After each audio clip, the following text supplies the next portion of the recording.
Thank you so much for flying in from California, Michigan, Arizona, and cross town from New York, which might take you a long time. 30 minutes. Yes, thank you so much for coming. And today our panel will be kind of informal chat, and what I will do, as a good teacher will do, I give my class a little bit of advanced organizer. So the way we're going to do it is I will give you 3 rounds of questions, and the first round will be on the current situation based on your observation of the trends, and the second one would be what would be the needs of the various constituents or stakeholders, arising from all these new development. And the third round will be focusing on the future. What can we do together and individually, to sustain the Chinese language education? And last, I will ask each one of you to give 1 or 2 takeaways. So there's that sticky message, created in our audience mind. Okay, thank you so much. And that's clear, right? Okay, good. Let's start with you, Wenjing. I remember 12, 13 years ago, I was invited by Arizona State University a couple times, and we held administrators forums, teachers, professional development workshops, and also parent nights, And so what has happened then and now? Well, first of all, I can't believe that's already more than 10 years ago. Well, thank you for coming out at that time, because at that time our K-12 programs were like flying a plane without a pilot. So with the help from Dr. Wang, we were able to build and we expanded our programs. At one point in Arizona, we have more than 60 Chinese programs, including secondary Chinese programs and the DLI language programs. So now, in this last few years, things have changed a lot. And to be honest, many of the programs have been struggling. That's more than one occasion when I met with a teacher from the past. They would tell me that, I'm not teaching Chinese anymore. Right now I'm a math teacher. Or they would say, right now I'm managing the lab for my school. We just don't have enough enrollment. Or some teacher would tell me that I have left the field. I'm not a teacher anymore. So it's just saddening to hear news like that. And that's why one of the reasons why we started the CLTA Arizona chapters. And we also found out in the midst of these struggles, there's hope. Because from what we're doing, we found that if we can try our best to build a very solid general education program, we can actually not only survive, but thrive. So my own school is just one of the examples. 3 years ago, we finished our K-6 articulation for our dual language immersion program. So we actually expanded our program from K-6 into pre-K. And when we first started, our district told us to just have touch of immersion, just have one pre-K class. But we did so well, we ended up with 2 classes. And this coming year, one of our goals is to expand this program to the non-DLI students at our school, so we can embrace that global citizenship mindset and give this opportunity to all the kids at our school. But as a state, that being the number 48 state in the United States, when it comes to funding to public education, Arizona is number 48. So, as a school in a state like this, and also at a school district with more than 54,000 students, and 33 elementary schools in my district. How to make our program stand out and survive and thrive, that's not an easy journey. So I'll share a little bit more that later. But basically, like all this motivate us to work together as teachers, as schools, and through CLTA Arizona, because we feel the need that we not only want to become the one that I can do it, and we want to embrace this with all the schools in Arizona and become that we can do it and we can do this together. So that's kind of the reason. That's amazing. I'm kind of speechless because it's both disheartening and encouraging, So there's a hope. And let's turn our attention to California. Yeah. So what's happening in the Bay Area in California? Well, to echo what you said, Shuhan, I mean, I'm kind of humbled to speak after Wenjing because it's amazing what you've been able to do with such intense challenges, because I feel like in the San Francisco Bay Area, we're somewhat more insulated from some of these negative developments. The heritage connections within our communities to Chinese are so strong that both in the public schools, where there are many Mandarin immersion programs, many Chinese language programs, we have several exemplary Chinese teachers from some of the high schools in Silicon Valley here at our conference, to the private schools like where I work. I mean, our enrollments are up, the interest in Chinese remains strong. So it's a very different environment. So there's good news from the Bay Area, but I feel like we are a little bit more insulated from some of these developments, again, because of the heritage connections. What was been interesting for me this year in particular is something that I never thought I'd be dealing with ever again has really come up as an issue within our community, and that is some tensions between families that have background from Taiwan and some families that have background from mainland China. So this year, the minor scandal at our private school was one of our middle school teachers developed a unit on Chinese cuisine, which was originally dubbed 中国美食. And some families with a background in Taiwan took some umbrage at this because they said, what about Taiwan? Is it included in 中国 or not? So it was the good news of all of this is that we really lean in as a school with our kids. We really lean into these discussions because we feel like our kids' superpower is perspective shifting and understanding the context. So actually our kids came up with a solution. They said, what if we call it 中华美食? Maybe that's better.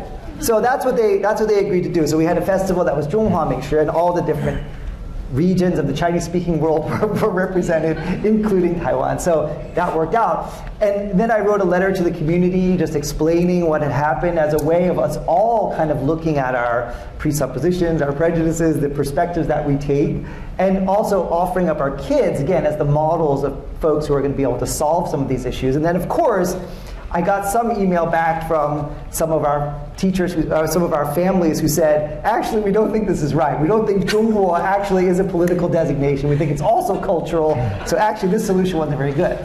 So I said, this was the kind of thing I felt like dealt with very early on in this field, maybe 20 years ago. And it's been rather muted, but obviously with the current political situation, these things have come up again. And I guess last point, just related to that is, I think the main challenge, not in the Bay Area particularly, but in the United States as a whole, is that our interest in foreign languages, world languages, whatever you want to call them, have always been driven by either economic or political considerations. And this is why I think we're struggling right now at a time when we should have many more Americans learning Chinese. That is so true, yeah. Okay, so let's shift to Midwest, and actually in my introduction about you, and I mentioned that your elementary school has two programs in one, and that in itself presents another kind of challenge right there, And what we found out from our work at Asia Society is that it's actually not unique to you only. It's quite common in a lot of places, And so what are the pros and cons, challenges or successes of having two distinct programs under the one roof? Sure, thank you. Yeah, thank you for having it here. I appreciate it. You know, for the pros are obvious. I mean, we have this incredible opportunity for our kids to learn Chinese and to learn another culture and to be a more inclusive, equitable place. And you know, we see our students taking different perspectives. We see our students truly being more of a global learner and not just being so, I mean, we're in elementary school, kindergarten through 4th grade, so many times they're very focused at themselves. And I think having the opportunity to be a language learner allows them to see the world as a bigger picture. And my word, we need that. I hope that's not me. It's not. Okay. Sorry. It's my ringtone. Okay.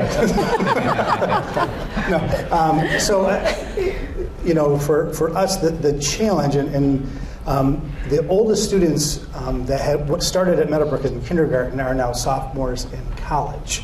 So we have built an incredible program for those students, and they actually have articulation with Western Michigan University. So our kids that go through high school and immersion end up with a minor in Chinese issued by Western Michigan University. That helps with parents. But beyond that, I think kind of going back to the early days and building the program, it is very difficult.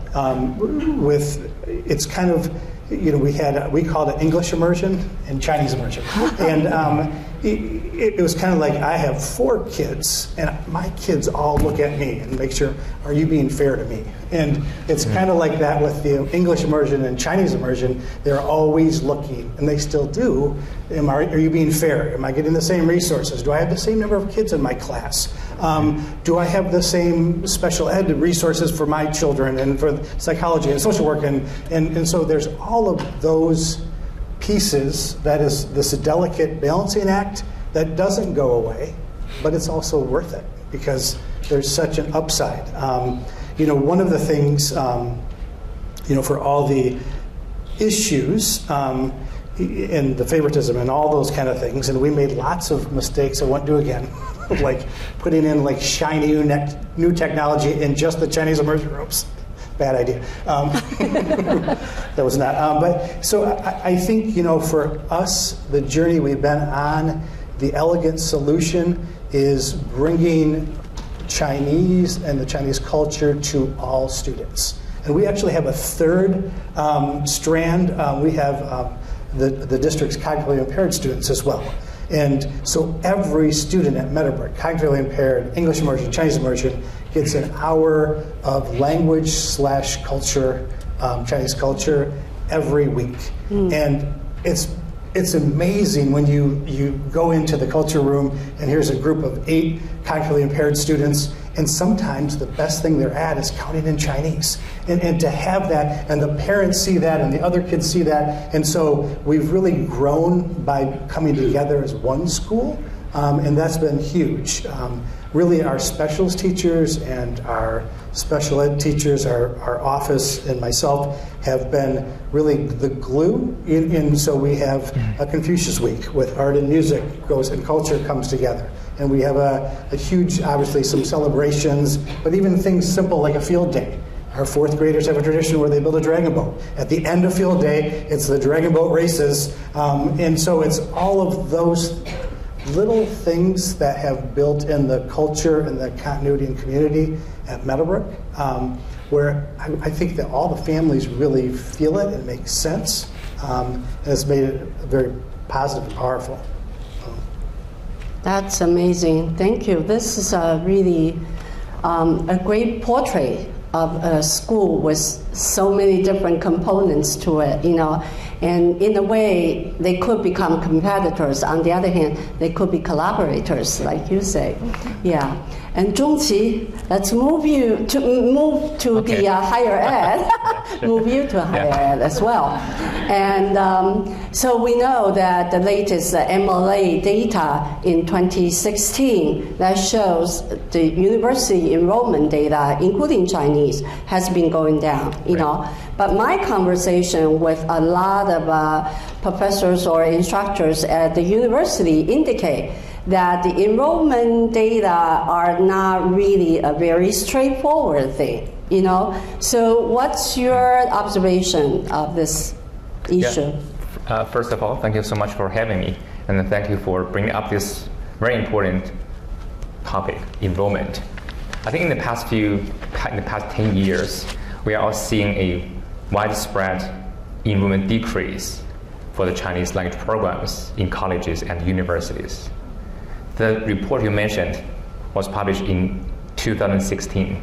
Yeah. That report shows the enrollment, the Chinese language program enrollment was down 13% compared to 2013. But based on my observation and the surveys from many schools, that wasn't the worst year. The worst year is 2018. But the good news is, since 2018, we are seeing a positive trend of regaining momentum and increasing enrollments. So I think that's really a good sign that shows the resilience of the Chinese language programs in higher ed. Yeah. Even though with the enrollment increasing, I think we need to continue to promote the importance of learning Chinese and helping students understand the value of the language for their career pursuits, and also provide them with necessary resources to take classes. Right? That's so true. That's so true. So that's a good segue to talk about the needs of various constituents, in whatever context you are, and you may choose to focus on one or two groups like teachers or whoever, So Wenjing, let's start with you again. And, like in such a dynamic context, so what do you think are the needs of maybe Chinese language teachers and programs? I want to start with the programs. So as like a program coach, I often handle situation that when we want to reach out and collaborate more, sometimes we would receive resistance. I guess probably because of the environment we are in right now. Sometimes schools and programs feel the insecurity, like how to retain the students. So, but I think that's very important, like just to echo what Tim just mentioned, that collaboration between the schools among the programs that could really inspire the students.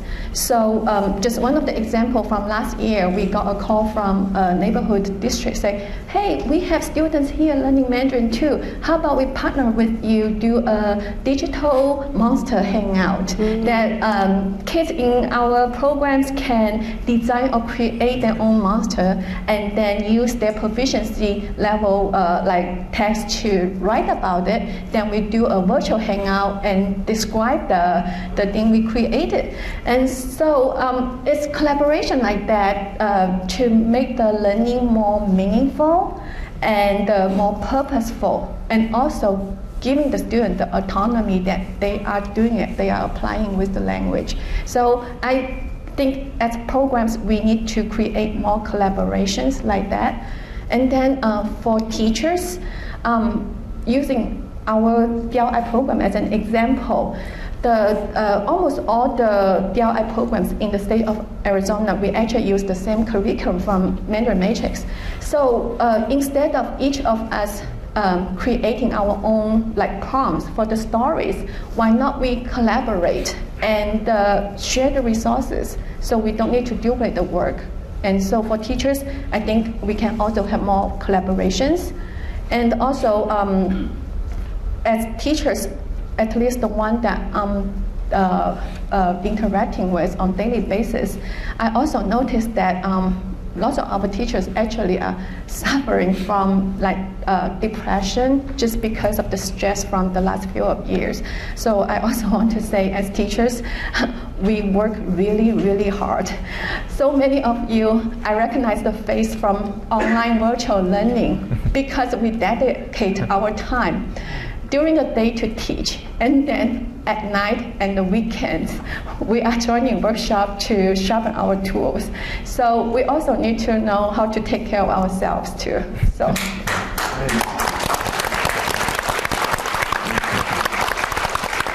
That really is well said, because we know being a good teacher, doing a great job in the classroom is actually only half of the equation, right? The other half is on relation building. And that includes self-care and also building relations with people around you. So Tim, that's a question, because you are known as a community relation builders. So tell us a little bit about how to do it, and what are the needs of particularly Chinese teachers, because we do know research show that the majority of Chinese teachers are still foreign born, not still. They are foreign born, and so get into the culture and really taking care of themselves and deal with the higher up. It's quite a challenge. Yeah, thank you.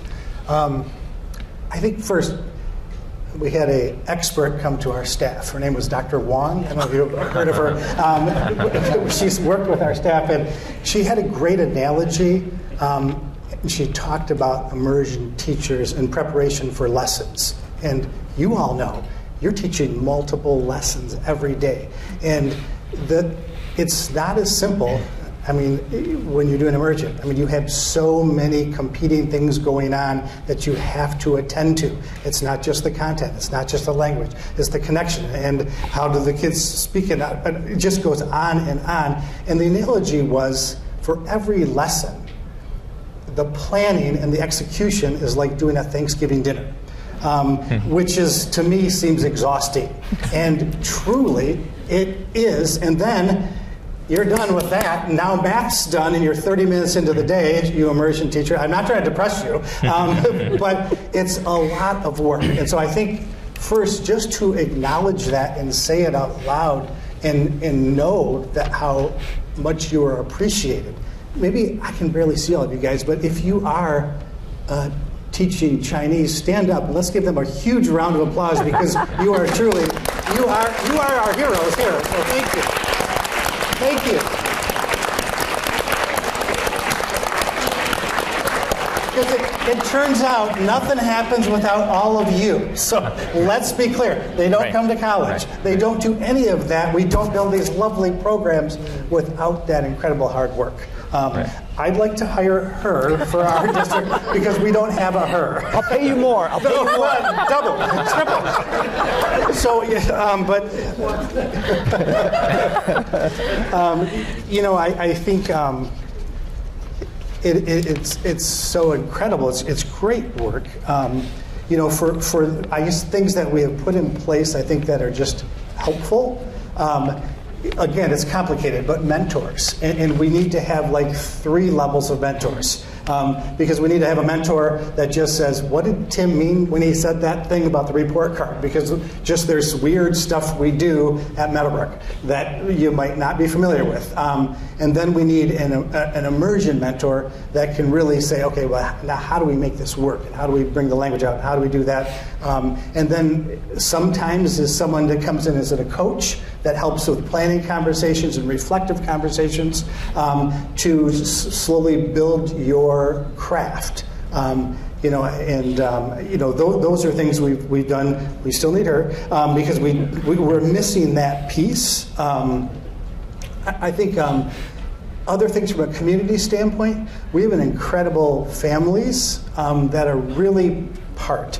And it's always I want them to be a huge part of our program. They're great volunteers. They give us cash, which is always good. And they truly, when we have a new teacher come, they're there. We have realtors that are parents, and they're finding places. They're finding literally sometimes. Y'all know when you come, you didn't bring a couch with you. Really, truly trying to get our folks and our staff comfortable, and so that's huge. Our parent group does night outs. They're great with gift cards, and they're just helpful. I think the last thing, is just for us is getting the resources. We're just starting with Mandarin Matrix, but getting the resources so that you don't have to do a Thanksgiving dinner every time you do a lesson, because that's not really sustainable, and you deserve to have a life beyond your work, and know you're appreciated.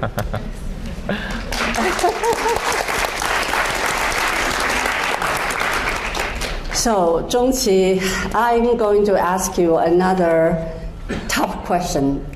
Articulation. Everybody talks about K-16 articulation, but exactly what does that mean? And also, what is it for students? What are students' needs? Because we do know that, with immersion program, they're sending more students who are no longer starting on ground zero. And we also have students, whether they are heritage speakers or immersion students or high school programs, they come up with AP credits. Right. And so their needs are very different. And how do colleges and universities deal with that? And what's your take on that? Right. That's a tough question to answer. Well, I think those two types of questions, as you mentioned, heritage speaker and also students who completed AP Chinese in high school and received credits, those are two new trends also to us, to college Chinese language programs. I think it's encouraging to see those change. Right, because we have definitely changing students, we have changing needs. Okay, I think one thing we need to know is we need to think about our current curriculum, whether the current curriculum can meet those students' needs. Let's take the heritage speaker as an example. Right, they don't need to start from introductory Chinese 101. Right, they want to learn something more. They have their unique needs and experience and expectations. Right. So I can use some example from my school. So we are trying to offer more specialized courses, such as business Chinese, medical Chinese, Chinese for international relations. I think those courses will help students see the practical value of the language and also allow them to use the language and also we can prepare our students for job search and also career advancement. I think this is just one example we can do in this way. Yeah, that's true, and this reminds me of experience I personally have, because my daughter, when she was at Columbia Law School, and she was courageous enough to sign up for Chinese or a law, what was that? Legal Chinese. Legal Chinese, yeah. So she went there, and after the first day, she withdrew because she realized that it's really legal Chinese. Yeah, it is. And her Chinese is not good enough to. So maybe you'll build another bridge for that. Yeah, totally. With more. Because she couldn't deal with real legal words Right. I think with more teachers who are interested in doing this kind of specialized course, with more resources, from different sources, we can definitely provide, more transition, right? Make it easier for students to start from like a pure language culture class to specialized content course. That's really true, and this has been the trend, and I think it will be a very welcome trend, particularly for immersion students. Right. And language flagships are also doing that, so that's also a very good example of language for special purposes. Right. And Chris, I want to kind of tap into your background a little bit, and also kind of think about this question in light of the Asian Pacific, some of the negative trends that we have observed. And we know that how many languages you know? You were a Japanese Chinese teacher when you started out. You also learned Korean, Spanish, Italian, Sanskrit, and Russian. Yeah. So what's your take, and what do you think, in particular, thinking about Asian languages and cultures in America? It's almost like a foreign thing too, It's and so people are not really thinking about that. And how would the Asian languages and culture help a Chinese classroom? Yeah. Well, I think I'll go back to, I was talking to Zhongqi earlier because, we all have these Columbia connections, but I was an undergraduate at Columbia University, many years ago. But the early 90s, I was studying Chinese and Japanese, and at that time, speaking of pipeline and articulation, at that time in Chinese class, there were really only two types of learners. There were heritage learners, and there was me. And I didn't know anything about Chinese at all. I just was coming to it because I loved languages and I wanted to try something that was arguably more challenging and interesting than the European languages I had studied in high school. I also was studying at that time Japanese, which in the early 90s, Japanese was the language of the future, okay? So just like now, we had kids who, there were probably no AP in Japanese back then, but there were kids who had Japanese in high school. All of the business, medical, law students, engineering students were taking Japanese. It was the language of the future. And I think the mistake that many Japanese programs made, and that we as a field, if we can say, of Japanese language education made in the 80s and 90s was we actually leaned into the narrative that the reason to learn Japanese was to get a job in the future, to build your resume, to do work and make money. And then in the 2000s, when interest in Japan was waning and was dropping, significantly, many of those programs went away. Right? It's a lot of what we're seeing now, right? Same thing. We as a field of Chinese language education, when the 中文热, the Chinese fever was really rising, and I hit this. I got very lucky because I studied Chinese and Japanese. And then, right? And so, when I started out, it was one was up, one was down, and then by the time I was in graduate school, I did this. Right? And this is because primarily one problem is Americans are extremely myopic in their view of world languages. I think that, again, when the Chinese field began to really, explode, and for me it was around 2005, everyone was looking for a Chinese teacher, everyone was looking for some people who knew Chinese. We again leaned into the narrative that the reason to study Chinese was because of the political or economic benefit, and I think that in an environment like this it hurts us. And what we saw with Japanese is, go visit a Japanese language program anywhere in the United States right now. I will tell you they're exemplary. The reason they're exemplary is because there is no political or economic pressure on schools or parents to teach their kids Japanese. So why do programs survive? They survive because of the things that Tim and Wenjing were talking about. Great teachers, amazing experiences, strong connections to China. And that is something that we took for granted when you could easily have a Chinese program. It's something we really need to take stock of now. Just maybe lastly on this sort of Chinese up and Japanese up and these different things. I was speaking at a conference many years ago, and I said, Americans are so ridiculous, so myopic. They can only focus on one Asian language or one Asian country at a time. I'm like, it's kind of a choice between cherry blossoms or pandas. And there happened to be in the audience a representative from the Japanese embassy, and he stood up and he said, my friend, I do not like your analogy at all. He said, cherry blossoms, this was in Washington, D.C., cherry blossoms are now native to the Washington soil. Pandas are foreign beasts that can never be tamed. So I think hanging our hat on the political or economic benefits of the language as opposed to the cognitive, aesthetic, relational aspects of the language have really been something that has hampered our ability to build sustainable and successful Chinese programs, and we really need to lean into that now. Don't be siloed. Connect with other folks in your school. Think about the cultural elements, the relational elements. Partnerships and exchanges are so fundamental to all of this.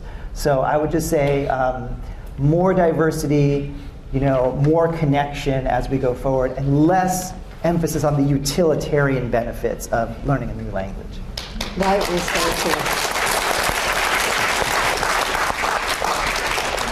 Well done, well done.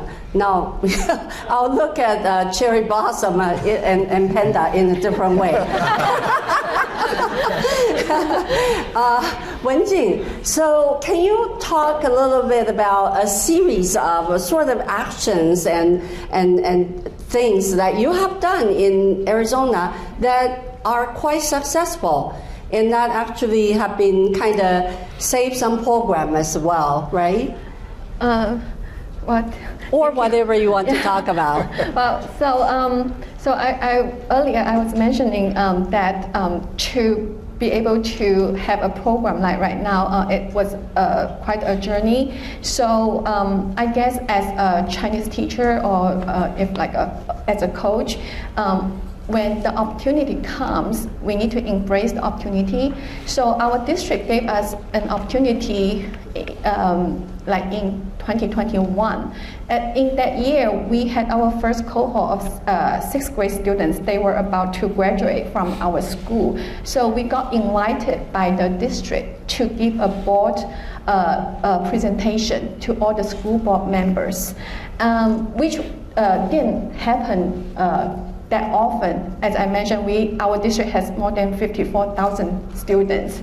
So to be selected and present to the board members was a rare opportunity. So our students, they talk from their point of view to share their journey through this DLI learning, and also share with the board members that how much they appreciate this program, not only just give them a good like academic education, like their math, science, or like social studies, but also open a door for them to explore the world or look at this world differently. We have students that telling us that, well, like it's on my bucket list that I want to go to visit China, not only just China, but also all around the world, because now I know there's so many things out there that are different from what we can see here, so I want to explore. So, so that presentation kind of hit home to the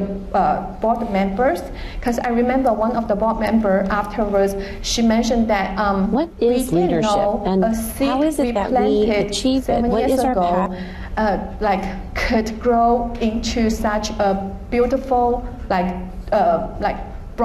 have a blossom like this. So she was very touched and glad that like the decision they made that many years ago actually led them to see the fruit, and that kind of like hit home.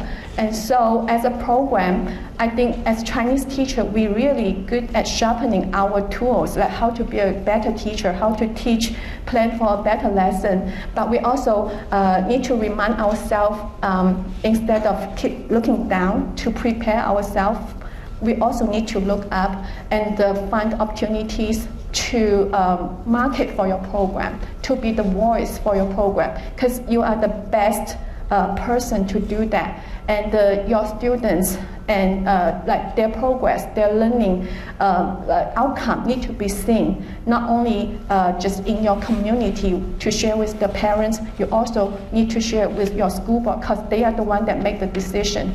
Like in the end of the day, like they are the one that decide like your program's future. Yeah, that is so true. So one key point from what you are saying is that use your students as your best champions, Yes. And the other is that the importance of having a long-term commitment. Yes. And throughout the country, as I said, we got a lot of calls for help. And at the end, after we analyze it, we realize it's because of the leadership change. And the new leaders, maybe at the time when the program was being built, the old wave of leaders, they also got education and preparation about what a language program looks like and what an immersion school is like. On the other hand, the new leadership came up, and then they have no preparation.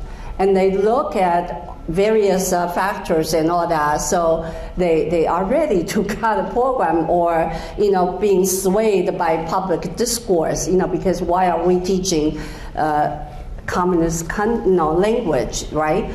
So with that what's your advice on what leadership, school administrators, or what we can do to help them to understand language learning is a long-term commitment?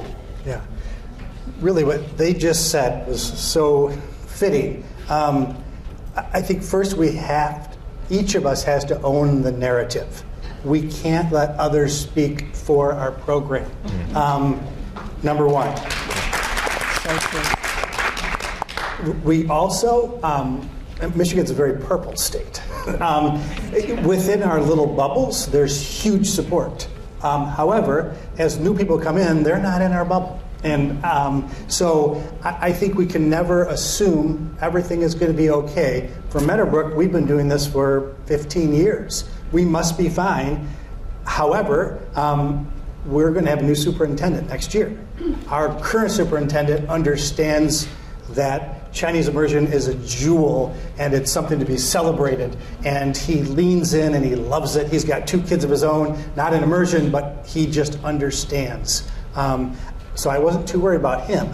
However, I don't know who the new person is. So whether it's a principal or a superintendent or an instructional coach, you all can help. Part of it is a personal message. I will tell you, I don't know anybody that would walk into a first grade immersion classroom and see the cute and how well the students are doing and could think it's not a good thing. But if they don't get invited intentionally, they won't know, and then you aren't controlling that narrative. And each of you has to control that narrative. It's incredibly important, and your kids will do the rest because they're so cute, and they can do it, and they will do it. When we host board meetings, I barely talk because I talk too much. You noticed that already. But the other one is the kids are so incredible, and they just show, and you can just see people, the hearts are melting from the board. But invite them in, invite the families in. A challenge to you teachers, and we found this out last year. We have grade levels, 2 teachers that teach English immersion, 2 that teach Chinese immersion. They've never been in each other's classes. So even within our building, guilty, we got some subs and we started sharing. They're like, wow, that is a great lesson. So go to the other classes because you'll learn and they'll learn from you. I will tell you, if I could go back and be a teacher after being a principal, I learned so much from you, I would have been a great teacher. Great, whatever. But really pushing that narrative, being clear, be clear in the metrics. The kids don't have to be all magical, incredible academic successes, but they ought to be progressing and being really clear with that and making sure that they're moving forward. I'm kind of just thinking about what are all the reasons someone from the outside that doesn't understand you yet could decide it's a time to not do the program, because that's just not good for anybody. Especially, our kids deserve so much better than that. So being clear in your metrics. Another one is mobilizing your families and the kids. Like I said, we have a very strong parent group. I would say they're right on the edge of scary. Sorry if they're just watching me here. I love them. But that is actually good. They're advocates. Everybody in our district knows, if I'm going to mess with immersion, They're not just making, me or a couple teachers. Then I'm going to deal with this family thing, and they kind of like immersion. So having them be part of that. For our new superintendent search, I met with 2 of our parent leaders, and I said, which one of you are going to be on the superintendent search committee? You need to be on that committee. And then the next question was, the other one of you, when are we going to invite in that new superintendent or all the superintendents to come look at immersion when they're touring the district and sit in a classroom for 10 minutes? So, because it has to happen. We've seen it. We've seen new people come in and programs just disappear. So, but you have the power. Thank you. I love the messages that we have here. It's empowerment, and that goes well with the take action this morning that the panelists were talking about. Take action, and this action-oriented strategies are really truly important. And so, another curveball for higher ed for Zhongqi. We know that you are a techie. And so how do we even look at, embrace, and use the technology and so that they can actually help us, break down the barrier of space, time, and all the different issues, so how do we best use technology? Right. I guess every teacher uses different types of technology with their students, right? This is new norm. No one will reject using PowerPoint, Canvas, reading board, those kind of stuff. So I think that's it. I also personally think the future of language teaching and learning depends largely on how effectively teachers can use technology. Not just in the classroom but also outside classroom. But it's not easy, right? Because it takes a lot of time to explore what kind of technology really fitting to your class. Okay, so that's why we need a lot of trainings. We need workshops. We need to share. We need to share our best practices with each other, within community and with other teachers from other states, from other different levels. But I think technology definitely is something we must capitalize on. We cannot just say, oh, that's a tool, that's a means. It's not. It's your future.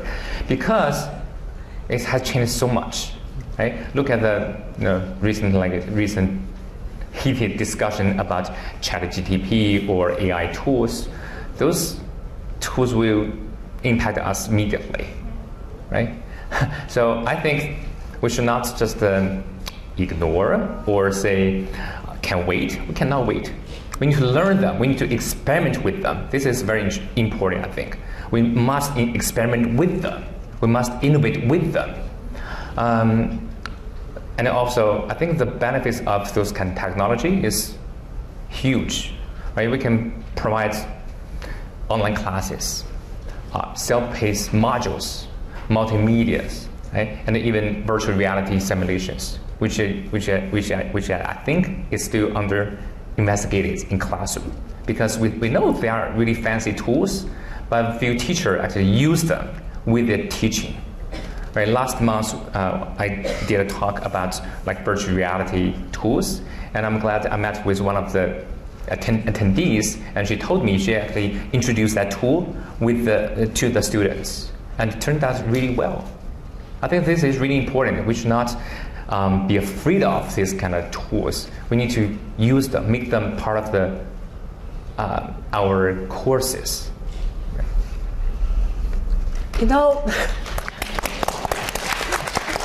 Listening to you, I realize, why I cannot be old. I have no time to be old. I have to learn.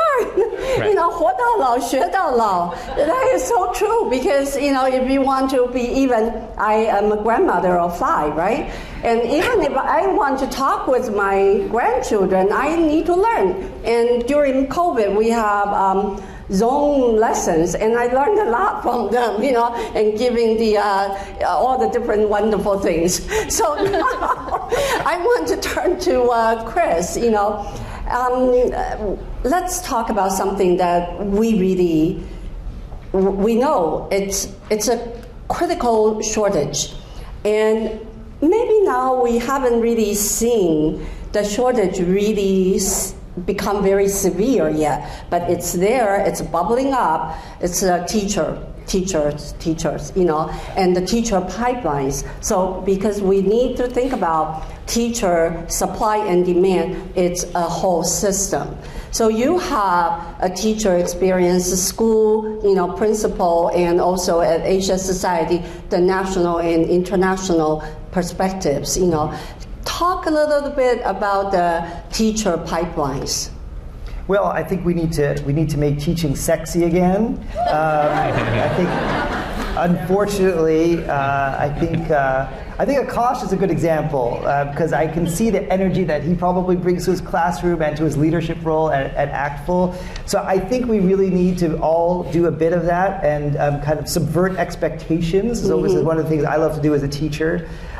So, you know, in terms of the policy, you know, framework or where funding goes, that's probably above my pay grade to figure out. But I think really making the teaching profession more viable, you know, paying teachers better, all of those kinds of things. We look at models in places like Finland and Singapore, and we say, wow, they really treat teachers well. And I think that all can trickle down to Chinese and other languages. And again, the other thing that for me, for the teachers on that same perspective of making, I won't use that sexy word again, but making learning more engaging and dynamic. Right. I think one of the things that we have focused too much on as a field is linguistic proficiency. Right.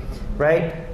And what we haven't focused as much on is the, again, cognitive aesthetic benefits of learning another language. And for me, the superpower that all of our kids have as second or third language learners is perspective shifting.